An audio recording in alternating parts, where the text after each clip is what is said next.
আরেকটা কোয়েশ্চেন ছিল, ধরো কারোকে আমরা অনেকেই দেখেছি, একটু ধরো কোন একটা 40 বছরের একজন কেউ, কোন মহিলা বা পুরুষ কারোকে একজনকে ভালো ওয়েট আছে, 90 kilo wait, body weight 90 kilo, তাকে অনেকে বলছে জাম্পিং জ্যাক করতে। তো জাম্পিং জ্যাকটাই তার জন্য হেল্পফুল। জাম্পিং জ্যাক একটা 90 কিলো লোককে একটা জাম্পিং জ্যাক যে করেছে সে একটা বড় কি বলবো দ্যাস।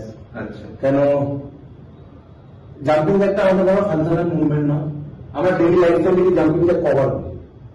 আপনি ওই 90 কিলো লোকটাকে আগে স্কোয়াট শেখাতে হবে, ডেইলি শেখাতে হবে, যেগুলো আমাদের ন্যাচারাল মুভমেন্ট ডেইলি লাইফস্টাইলে ইউজ হয়। স্কোয়াট শেখাও, ডেইলি শেখাও, শোল্ডার প্রেস শেখাও, এইসব করলেই ওনার ওয়েট কমে যাবে। ওকে আলাদা করে কার্ডিও করে কি হবে? জাম্পিং জ্যাক কার্ডিও তো মনে করো আমি বললাম ট্রেডমিলে করা, জাম্পিং জ্যাককে আমি সবসময় ক্রস জাম্পিং জ্যাক তাও বা যদি আমি করালাম ওই 90 কিলো লোককে, জাম্পিং জ্যাকটা আমাদের ফাংশনাল মুভমেন্ট, আমাদের ডেইলি লাইফস্টাইলের মুভমেন্টের পিছনে।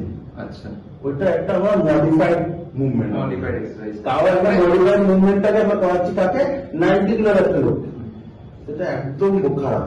ওটাকে ফিটনেস হচ্ছে না, এটা উনি ফিট হচ্ছে না, উনি ওয়েট লস হয়তো করে ফেলে হয়তো ওয়েট লস করে ডায়েট। সবচেয়ে বড় কথা, ডায়েট তুমি না করলে, ক্যালোরি ডেফিসিয়েন্ট না করলে, তুমি কার্ডিও করো, স্ট্রেংথেনিং করো, যাই করো, তোমার সেরকম রেজাল্ট আসবে না। নিউট্রিশনটাই মেন, নিউট্রিশন দুটোই মেন, কিন্তু নিউট্রিশনে ফোকাস রাখতে হবে, তবে গিয়ে তোমার রেজাল্ট আসবে। তুমি ক্যালোরি সারপ্লাস করলে তোমার ওয়েট গেইন হবে। মানে আমি কার্ডিও করলাম, বাইরে দিকে মিষ্টি খেয়ে নিলাম, সব খেয়ে নিলাম, তাহলে আর হবে না। আচ্ছা, ঠিক আছে।